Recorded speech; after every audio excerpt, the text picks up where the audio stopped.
Here we go. Recording. Now we're recording. Okay, so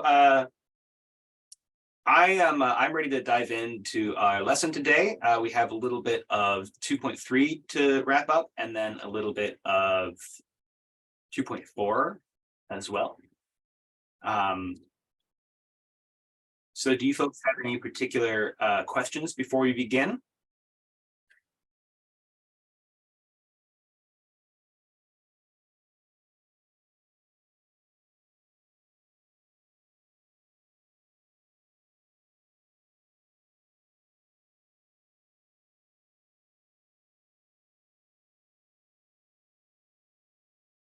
Let me just make sure I'm on track here. Yeah, the schedule says 2.4 today for today. Good. All right, so if we wrap out all that up, then we'll be good to go. And then 4.6 tomorrow. All right, let's go ahead and begin. So in 2.3, the one thing we haven't talked about that I want to put out there is composition of functions. Remember yesterday, we were looking at an example where we had some function, like it was something like, suppose that we have some function called f, and its limit as x approaches, what did that give you? 3 or something like that is equal to like -7. I don't know, some sort of specific limit. And say that's like the only thing we know about the function f. Then, you know, we can ask like, what's the limit as x approaches 3 of something like,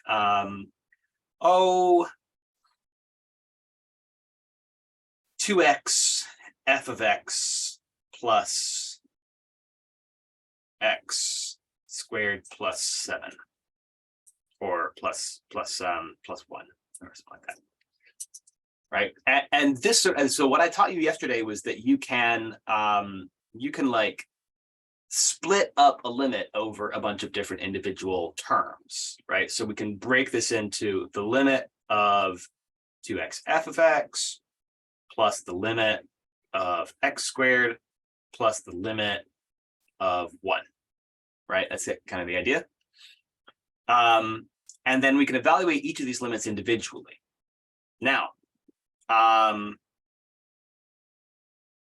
in this case, we have a bunch of things multiplied together, right? And so looking through here, we have 2 times x times f of x. So what we can do here is break this out into several limits multiplied together. We can say this is limit of 2 times the limit of x times the limit of f of x, like that. And then let's get back to this stuff in a minute here. In the meantime, looking through here, these limits are all as x approaches 3, x approaches 3, x approaches 3. That's the limit we're dealing with here in this example. So, so now we can look at each of these little factors in this term and identify what its limit is. So let's go through them in order. All right, everybody.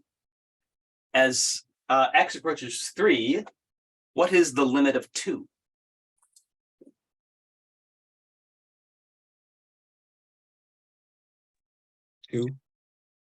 Just 2. That's right. So this is a bit of a funny case where the function that we're asking for the limit of, this function in here, is actually a constant function.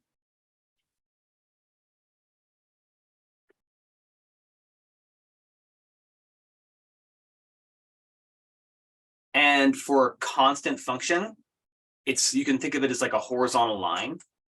And so its y values are always the same. So they're not really approaching anything. Instead, they're just saying static, right?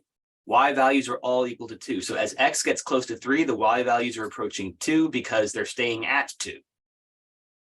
They're always equal to 2. So the limit of a constant is always just equal to itself. How about the limit of x as x approaches 3? We looked at this one sort of thing yesterday. As x approaches 3, what does x approach? Why, 3, of course. X. No, it's 3. Yeah. Tempting to say something like x, but it is 3. Yeah, because the idea is you are looking at a very specific point on the graph of y equals x. And then this guy was given to us up here. So I presented, in this example, we're using this sort of thing. And I presented it with this particular case here. So in this case, that is the limit given. So that's going to be Negative 7. That's right. Yeah. So there's that first term. So that first term is equal to 42, negative 42. If I do my mental arithmetic correctly. All right. So that's just the first term. So now let's look at the second term. So the second term, this is something I want to introduce here. So I have already told you that algebraic functions like polynomials and rational functions, these sorts of things are continuous wherever they are defined, which is true. But backing up a little step from that, okay, so sort of like backing up from that fact a little bit, one of the precursors to that fact is this idea that that like if you have a composition of functions and you're looking at the limit of a composition, so like f of g of x like this, that's actually going to be equal to f of the limit of g.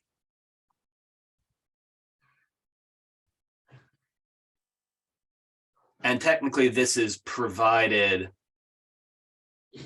that f of x is continuous. I'm going to kind of put that in parentheses because I mainly want to focus on this idea here that like composition of functions, what you can do is you can start on the inside, take the limit of whatever's on the inside, and then plug that number into the outside. Okay. So in this case, we have the limit of x squared right here. What I can do is I can say, let's take the limit of x, which is on the inside there, and then square it. Isn't that neat? The idea is that this x squared is like a composition of functions. There's x on the inside, which is a very basic function, and then it's squared. So in this scenario here, the g of x on the inside is like just x, and the f is the squaring function. It's like x squared. Okay, so we're moving the limit onto the inside there. And so then that we can say, what's the limit of x as x approaches 3? As we said before, that's just 3.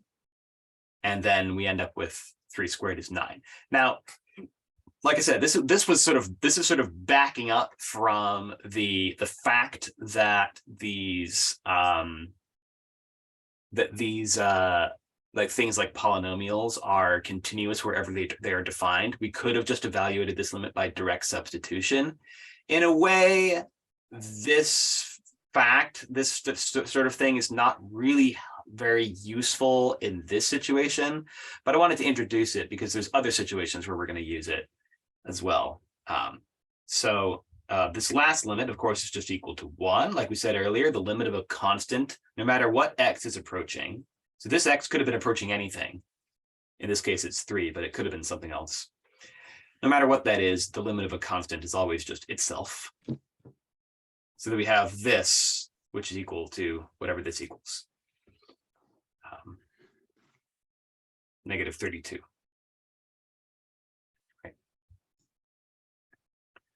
So now that's one example. Let's take the similar kind of thing, but let's do other examples of this composition idea here. Let's take the same limit here. Let's take this limit again, but let's do a different example of that. Let's say we want to do the limit as x approaches 3 of like e to the power f of x. Oh my goodness. Okay.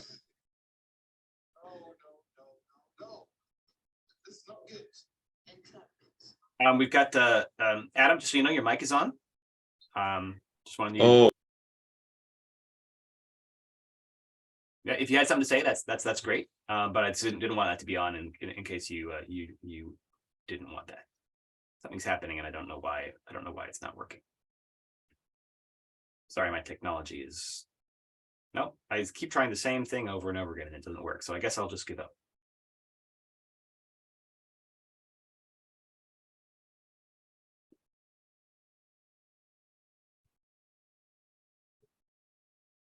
All right, now the selection box won't go away. Okay, whatever, it's fine. Okay, so we're talking about composition, right? So here we have a composition, e to the power f of x. The like inner function is this f of x, and the outer function is this e to the power x, right? With the f of x plugged inside of it. And so what this would give us is we'd be able to say this is like e to the power limit as x approaches 3 of f of x. Okay, and then I can use the fact that that limit equals -7 to say then this is e to the power -7, whatever that is, right? So that's an example of like doing this sort of thing,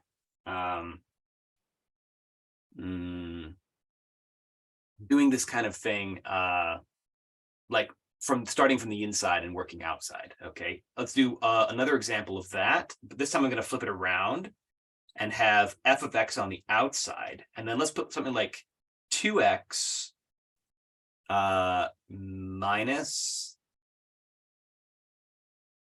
5, and have this be the limit as x approaches 4. Oh, yikes. Okay, well,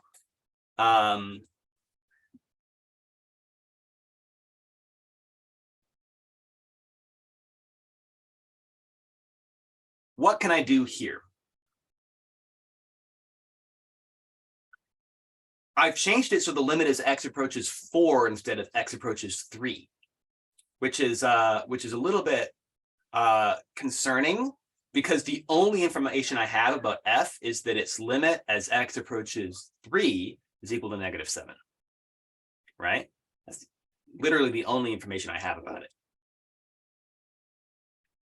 Well, if you break it apart though, like you did on the first example, it would have the individual terms. So wouldn't it be f of negative, oh no, f of 3, and then you can evaluate from there? Do you mean like the first example, like here? Or do you mean? Yep, so how you broke it apart. So in that case, it would be f of 2 and then x and then -5 as the individual terms, and then you evaluated each one. Well, we can't exactly do that because we can't break this into like,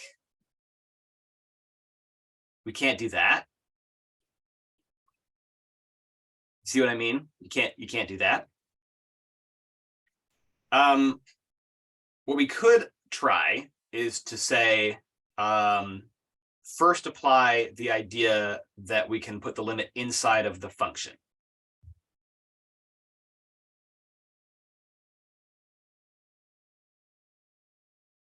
Like this. And then we could apply that idea inside here. Like then we could say, oh, okay, yes. So here, let me see if I can fix this. It's really bothering me. There we go. I fixed it. Okay. then we could say, aha, now we're going to have the limit of 2 times the limit of x, and then minus the limit of 5, right? And that's all inside of my f. Okay. And then, so this is maybe what you were getting at, Boyd. Is that kind of right? Yes. Good. Yeah. Good. So this is the idea that we first had to put the limit inside of the function, and then we can split the limit up across the different like pieces of that polynomial inside there. So then we have 2 times x is approaching 4 here, right? So 2 times 4 minus 5, and this is 8 minus 5, which is indeed 3. And then we get f of 3. But what does f of 3 equal? 2x minus 5. Jabonnya 2x minus 5. Well, 2x minus 5 isn't like what the f function is, right? The f function, we actually know very little about this f function. 2x minus 5 was what we were plugging inside the f function. We already dealt with the 2x minus 5. And we saw that the limit of 2x minus 5 was equal to 3. And now what we have here is f of 3. And I'm asking, what is f of 3?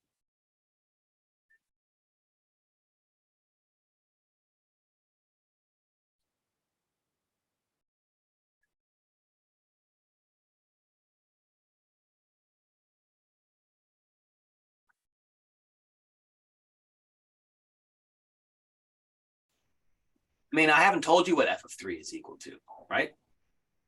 If you're sitting there wondering, I don't know. Well, that makes a lot of sense. Yeah, we don't know. Put some question marks there because we don't know. What do we know about f? We know that the limit of f as x approaches 3 is equal to -7.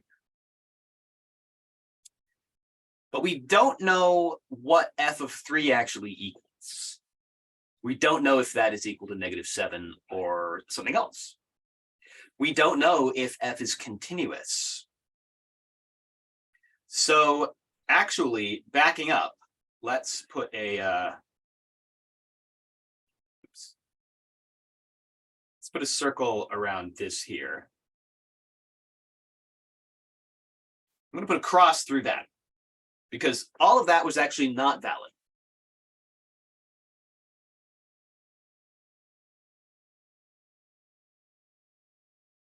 We don't know if f of x is continuous at 3. If it is, this would be valid. But if it's not, this would be invalid. And by valid, I mean like correct, I mean like the validity of some math, that we're doing here on the page. Basically is, what I mean like is it actually equal? Is it actually like a defined thing to write down? For example, it may be that f of 3 is literally undefined. Maybe the limit of f as x approaches 3 exists, but f of 3 doesn't exist. In which case, as soon as I shoved that limit inside of the function, I was technically writing something which was not valid any longer. Like, so all of that from that step onwards could have been invalid, right? It could have been like, this is all technically just a meaningless thing because this is asking for the value of the function at 3. None of that works. Okay. So, so we got to go back to the drawing board a little bit here, and I'm going to show you a very similar approach that is a valid strategy for limits. Okay, and the approach I'm going to show you now is called U substitution, or at least that's what I call it. I call it U substitution, and have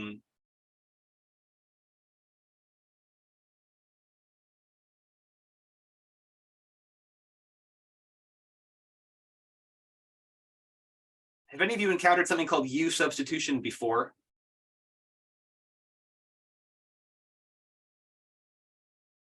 Yes. Was it in a calculus class or was it in the pre-calculus class?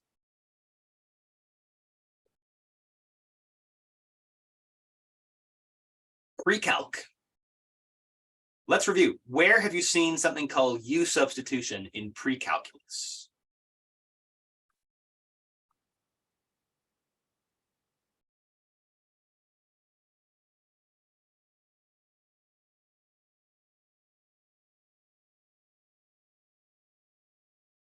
What does it look like in pre-calc?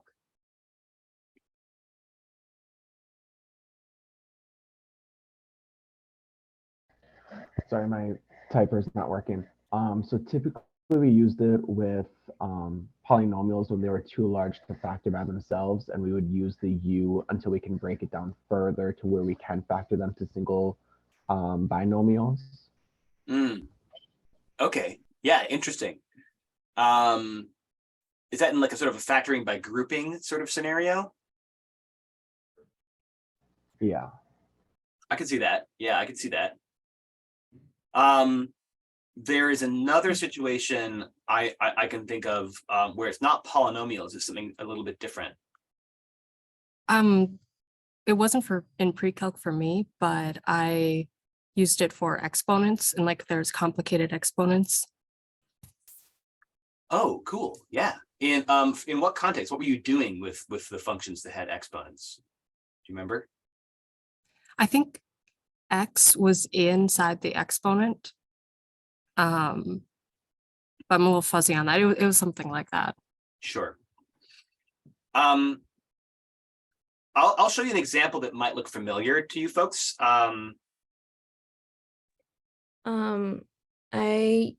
Vanessa? In algebra, when it's like we had an x and y and we had to solve for y, but we couldn't because there's two variables, so we would substitute x to get y.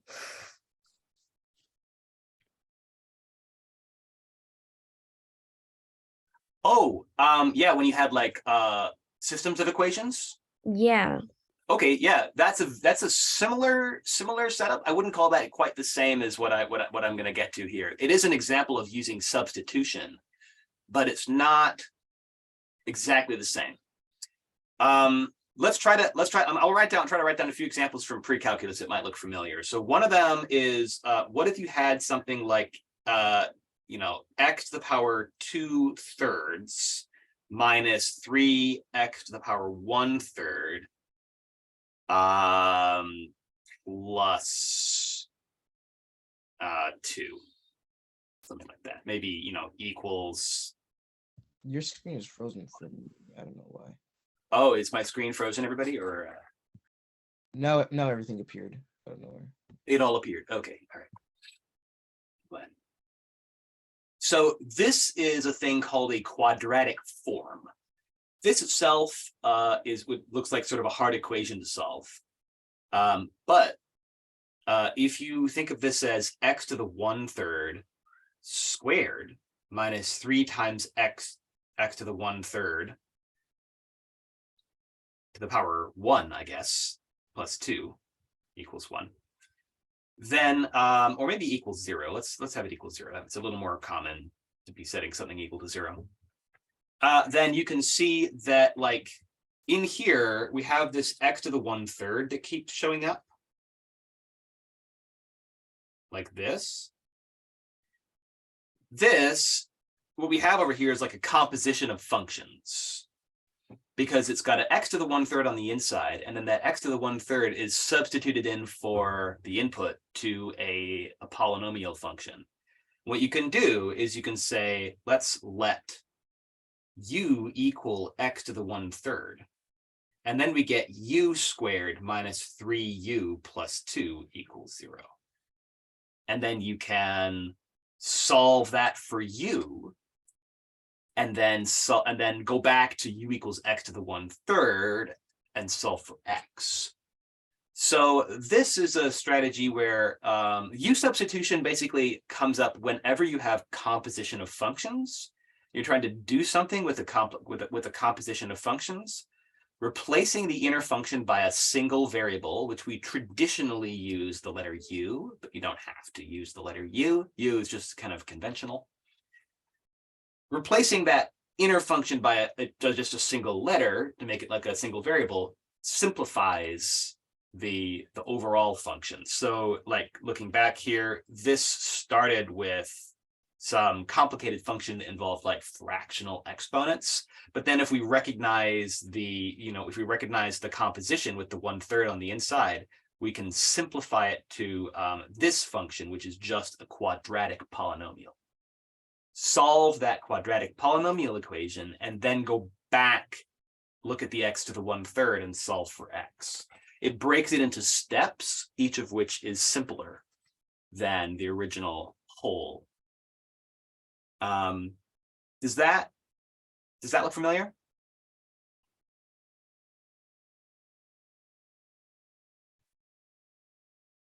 Okay. Some of the ones you guys were mentioning, you could do that. You could have done this with factoring polynomials as well. Like when you factor by grouping, a very similar sort of thing happens where you see like a particular expression that shows up over and over again.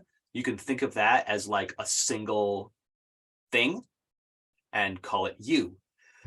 As Hannah was saying, sometimes when you have like really complicated exponents or whatever, like let's say 2x squared minus 1/x or something like that.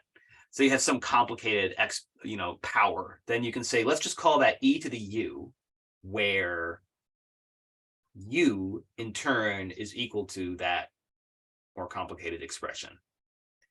So it simplifies, it gives us a way to sort of simplify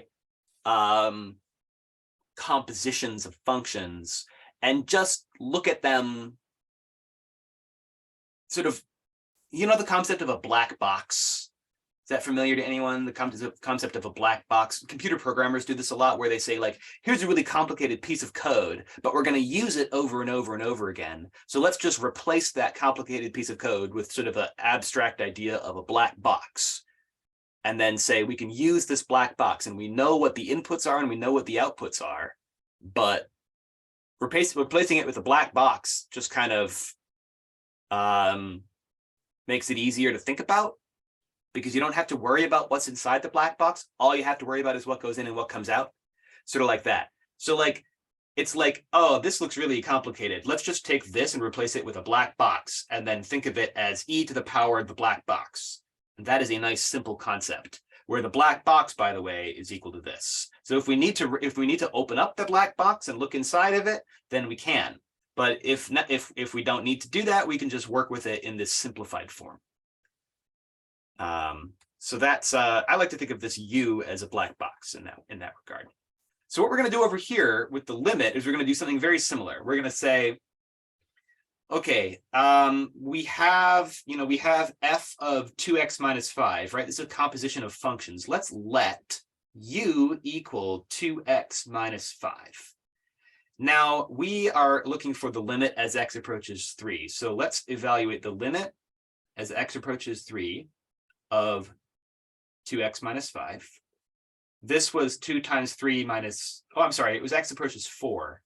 I just realized I messed it up. It was x approaches 4. So this is 2 times 4 minus 5, which equals 3.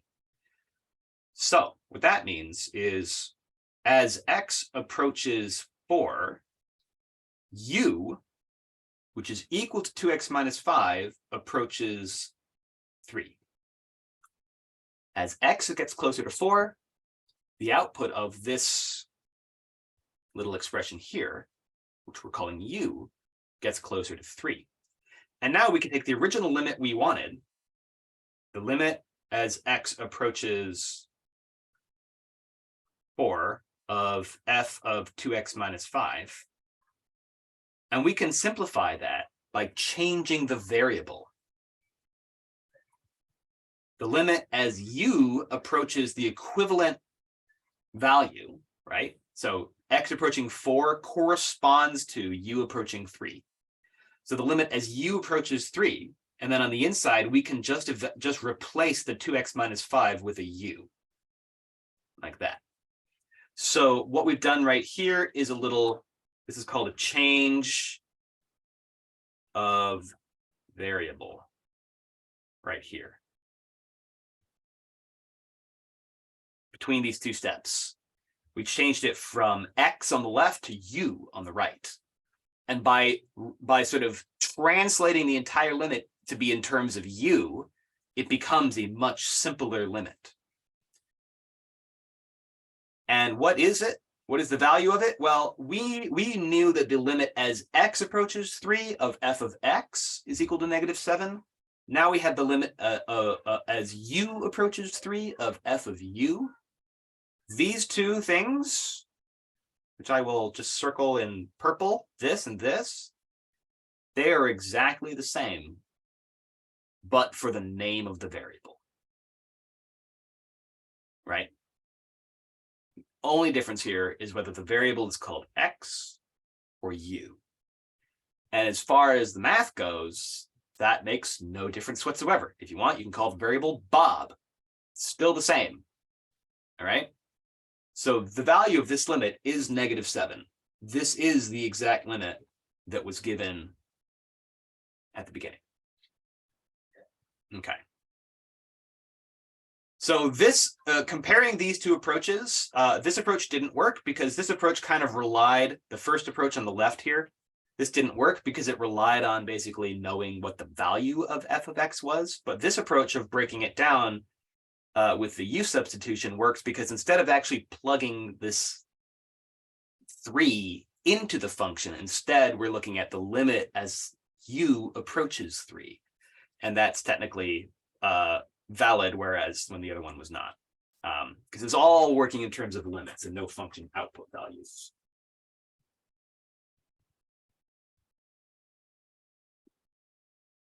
Okay, so that might have been kind of confusing, but let's kind of look at one more example of doing this U substitution thing, which I think is going to kind of might help you solidify the idea.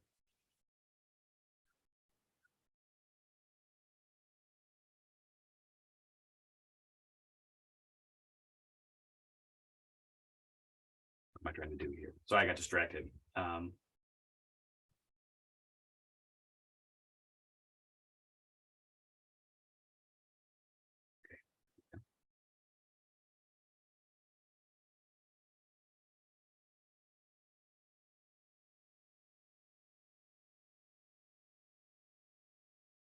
right, new screen.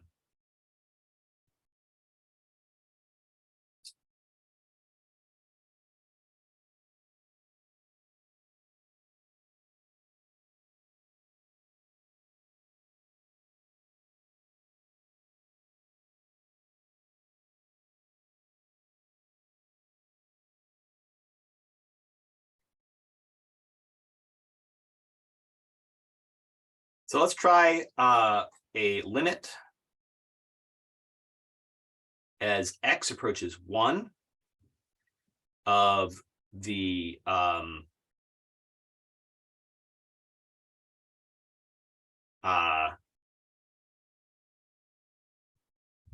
let's look at 1 over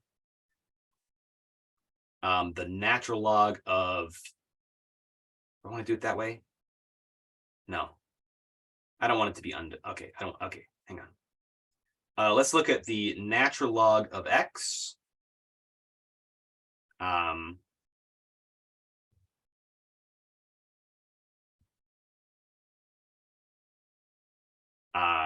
Squared. Or let's do like +5 and then squared. Okay. So inside here we have a composition of functions, and then we have overall and then hang on. Inside here we have a composition of functions. Let's identify what the composition of functions is first. Okay, so looking in here, we have like natural log of X, right? +5. That's on the inside. And then we have the parentheses, and then we have that stuff in parentheses squared. So that's on the outside. right, so we can think of this as like a f of g of x, where f of u equals u squared, and u equals g of x, which is the natural log of x plus 5.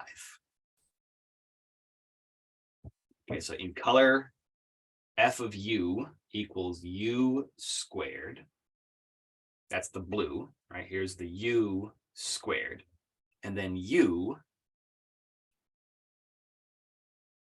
is equal to the natural log of x plus 5. Okay. So how can we go about figuring out the limit? We can say, let's start with the inner function.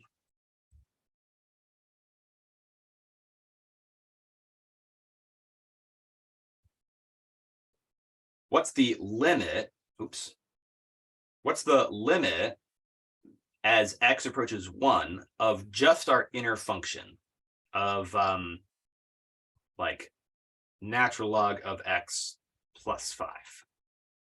Okay. Start there and say, okay, well, first of all, I can do this.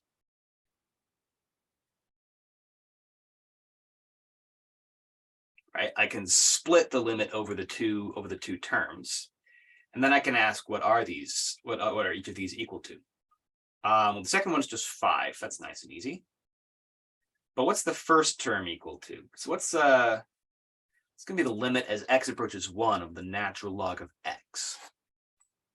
Helps to remember what the graph of the natural log looks like. It's 0. Natural log of 1 is 0. But that's correct. Yeah, the natural log of 1 is 0. And the natural log function, like other basic functions that we deal with, is continuous everywhere it's defined.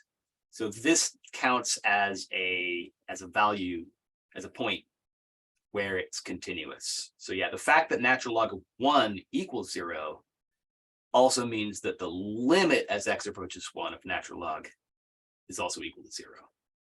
So that's 0 plus 5. So that's just equal to 5, right? So now what we know is as x approaches 1, our u is approaching 5. And then we can take our original limit. I'm just going to rewrite here for the sake of clarity. And rewrite that in terms of a new variable, u.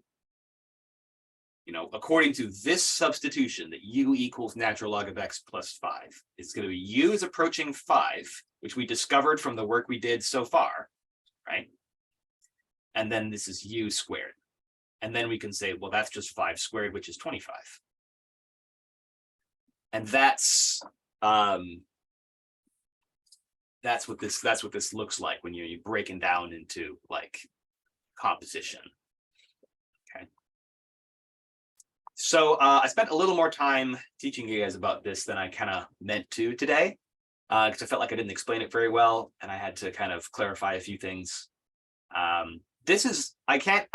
really can't stress enough how important this concept of u substitution is, because it shows up here in limits. It's going to show up when we do derivatives later this semester, which is like instantaneous rate of change, like those tangent line slopes that we were talking about earlier. We're going to do a lot more of that. And then it's going to show up later in the semester when we get to something called integrals. So this concept of u substitution turns out to be a really valuable approach to handling compositions of functions in many different contexts. So yeah, we'll be doing a little more of this tomorrow when we get to infinity as well. But for today, I want to wrap up with a little bit of sort of a couple of vocab words from 2.4, different types of what are called discontinuities. We're going to wrap up section 2.4 here.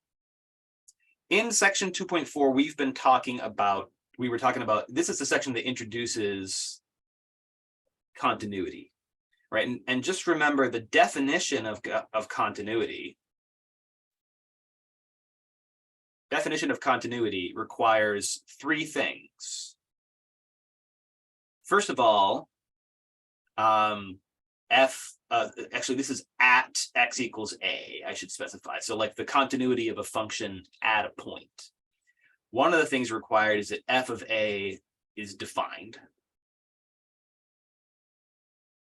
Another thing that's required is that the limit as x approaches a of the function exists. And then the third thing is that those two things, the limit and the value of the function, are equal to each other. They both exist and they're the same value. So now, what happens if one or more of these three conditions fails? If any one of these three conditions is not true, then you have what's called a discontinuity. And so let's go through those types of discontinuities. Okay, there's three of them. So one of them is if f of a is undefined,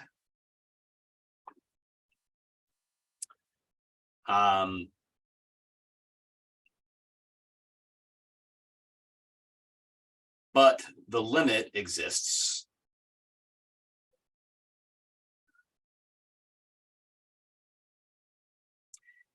In this situation, you can imagine that, the limit exists. The function is approaching some specific y value from the left and the right. The only problem here is that the function is undefined at a point. This is a hole. This is called a hole. And more specifically, it's called a removable discontinuity. Similarly,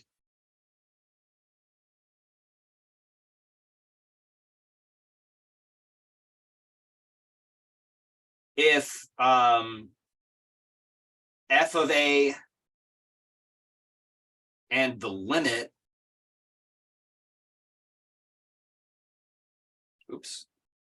both exist,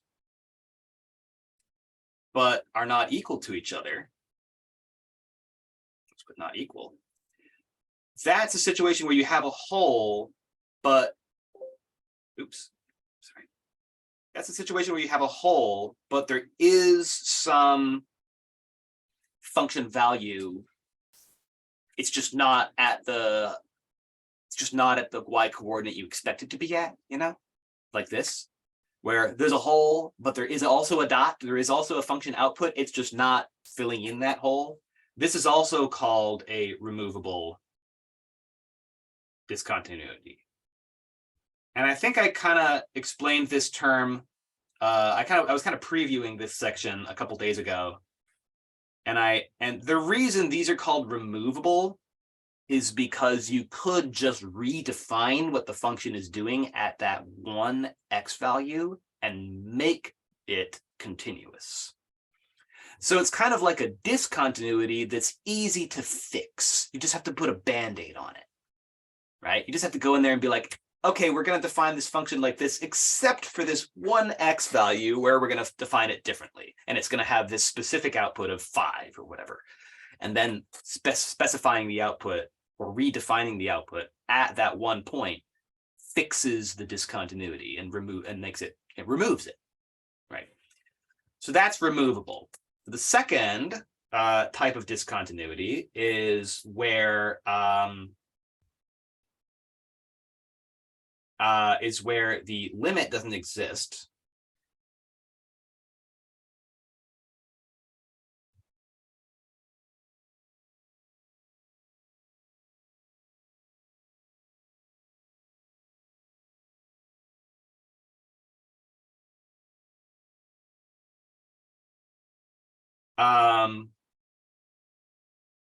and I guess I'll say because specifically, because limit from the left and limit from the right are exist but are not equal.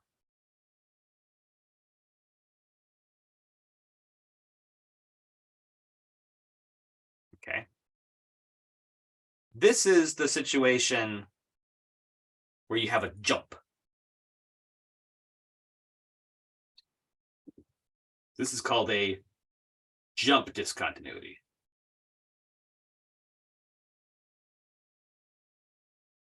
Okay. So this is where the limit, the existence of the limit fails, but for a particular reason. And whether or not the first condition fails doesn't really matter. So the first condition as to whether f of a is defined doesn't really matter here. You still call it a jump discontinuity either way. So what that means is where you have the jump, it could be that the function is undefined, like I've written here. It could be that the function is defined and it's equal to some random thing that's not connected to either part of the graph. Or it could be that the function is defined at one of the 2 points, like where that the graph is approaching, right? So the function might be defined and be equal to either the left or the right limit, or it might be defined and be equal to some random other thing, or it might not even be defined at all. They're all called jump discontinuities. Okay. And there is something you can talk about where you could talk about like discontinuity. You could talk about continuity from the right-hand side or continuity from the left-hand side. But I mean, if you see that stuff, I just want you to know it exists. There's a special terminology there, but like we don't really need to know about that. So that we can kind of skip that idea. Okay. For our purposes, this is a discontinuity and it's a jump discontinuity. And then the last type of discontinuity is again where the limit doesn't exist,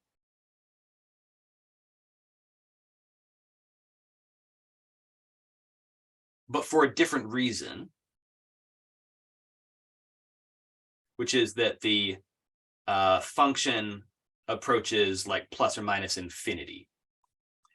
And so this would be, there's a couple different versions of this, you know, sort of a vertical asymptote like that maybe, or even a vertical asymptote where it's going the same direction on both sides.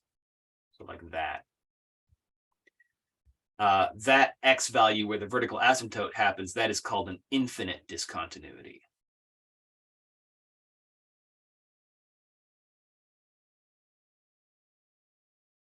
Okay, so there's our 3 types of discontinuities. These discontinuities show up in specific types of functions, like you get asymptotes, you tend to get vertical asymptotes in rational functions, right? But also there's one in a logarithm. You tend to get holes occasionally in rational functions as well, but also some other weird things. You tend to get jumps only when dealing with something like a absolute value. Jumps are probably the least common type of discontinuity. They occur in absolute value or maybe piecewise defined functions. So yeah, so these are the sorts of things we got to kind of watch out for. That's it for today. So I will see you all tomorrow. We're going to talk about infinity tomorrow and limits involving infinity, which I look forward to. Have a good one, folks.